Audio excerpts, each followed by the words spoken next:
Hey guys, welcome back to the Fool Show. Of course, I am Foolish Phil. Two things I wanted to give you some thoughts on today.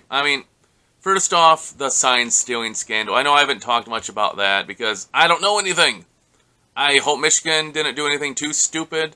I think that Michigan going ahead and giving Jim Harbaugh a contract extension likely, it's a positive sign.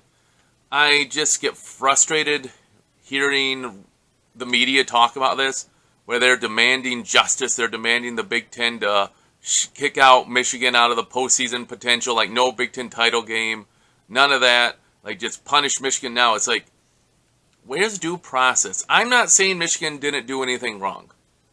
They might have, and probably did do something wrong. But you have this process where you have the NCAA's investigating. They haven't even given Michigan notice of, violation yet. Right? So it's like, how can the Big Ten go off and punish a school without it even being feasible that it's even been, looked at by the NCAA more than just outside investigation? I just don't understand that. But the media is just screaming their fool heads off that Michigan needs to be, banned. They need to be, punished, this, and this. You got Paul Feinbaum just acting like a complete idiot. 2 weeks ago, he was giving Jim Harbaugh the benefit of the doubt, as he said. Like, let's see how this plays out. Now, yesterday, he's like, I should have never given Jim Harbaugh the benefit of the doubt. The biggest mistake of my life.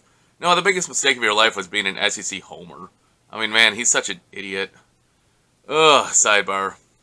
But so much of the media, SEC, controlled by ESPN, so much of the ESPN people are all over Michigan. It's like, well, why is it Michigan defending themselves? They can't. Why is Michigan not saying anything? They can't. Well, blah, blah, blah, blah, blah, blah. So I'm going to say, honestly, in the court of public opinion, Michigan's, apparently death penalty, and what they've done is the worst thing in the world, and there's no way they can ever, play football again. So it's just been so annoying. So I have not said anything so much about that. Sorry for the tangent. I just find this whole thing annoying, and Michigan screwed it up. Totally get it. Let the system work itself out and then see what the punishment is. Let's go from there. But no, the media's got click, click, click. Come on, click, every day, click a story, click a story, click a story. You won't believe what Michigan did today. They released a kitten. Wow, click, click, click, click, click. It's like, oh well, it's just frustrating. I know I'm a Michigan fan. I'm a Michigan homer. I totally see that. I know, but it's like, let justice actually get played out. If this was the Old West, Michigan would have been hung or tarred and feathered or whatever by now without anything being proven. Okay, switch gears. Sorry about that. It just gets me going. I get so frustrated. Like, why do people hate Michigan so much? They just want to go at Michigan so much. The clicks. Oh, well. Okay. The cool story, fun story to look at. Yay, something positive to think about. The new Big Ten schedules came out for 2024. So Michigan released that. They adjusted it a little bit. Arkansas State was supposed to be on September 21. They got bumped to September 14. Michigan's going to start at home for 5 straight weeks. 5 straight weeks. Fresno State, Texas, that was part of the deal with Fox. So Fox will cover that game. Probably going to be a big noon. So Texas, then Arkansas State, flipped to September 14th, so that Michigan could play USC September 21. So cool, get to see the Trojans come to town.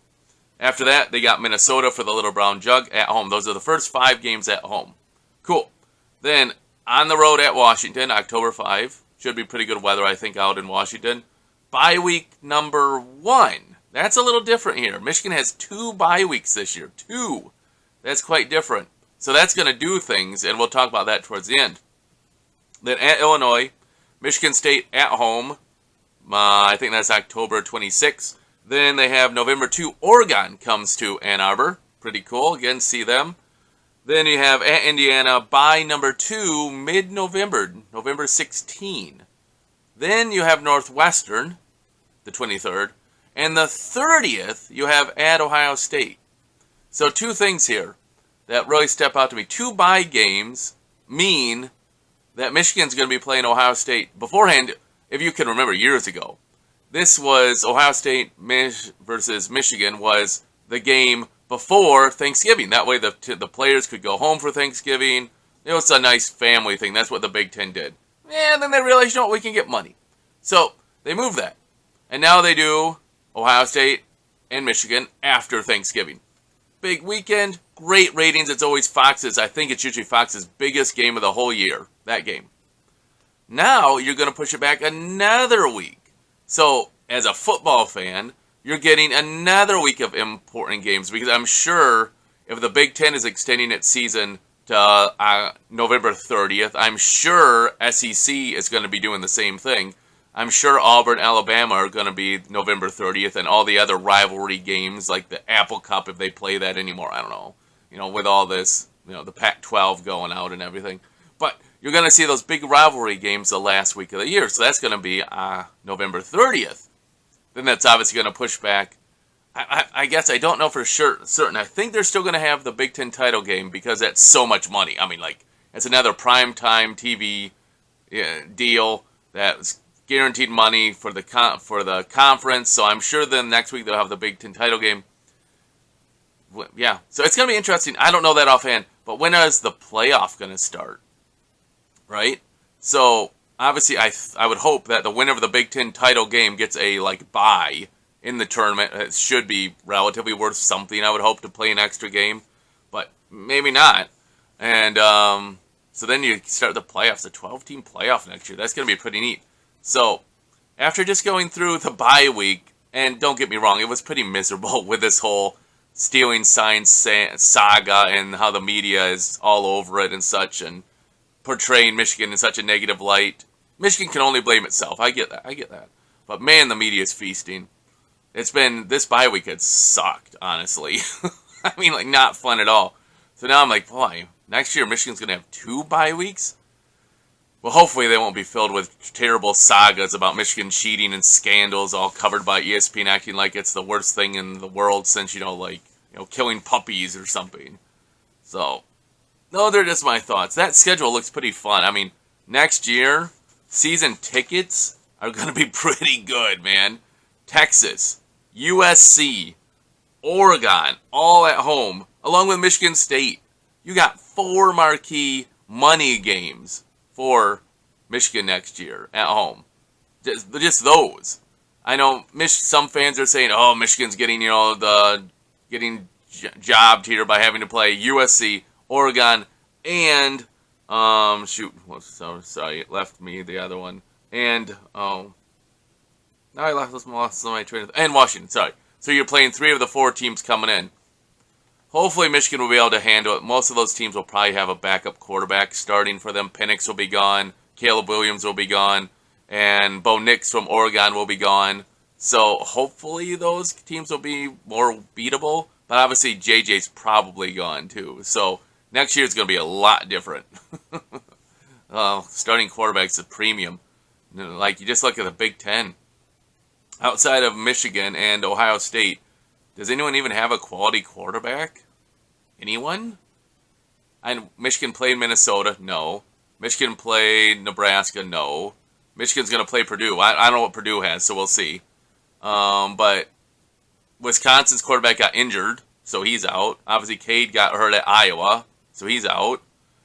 We know Michigan State's playing young guys, so they're not very good yet.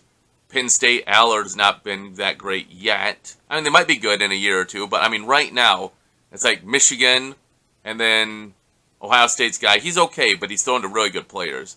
So, I mean, just for the sake of it, I think JJ's better than him, but that's why they play the game. Oh, kind of rambled there a little bit, but those are just some of my foolish thoughts. If you have any thoughts you want to put down there, I know I opened the can of worms about the Michigan sign-stealing saga. Or if you have any thoughts about this upcoming schedule, which is kind of cool, let me know. Put them in the box below. I'll try to respond as I'm able to. Hey guys, thanks for watching. I'll be doing a Purdue video late Saturday night into Sunday morning as usual. And then I'll try to do a morning after video the next morning. Those ones have been pretty well received. As always, thanks for the views, guys. Thanks for watching. And I'll talk to you later. As always, go blue.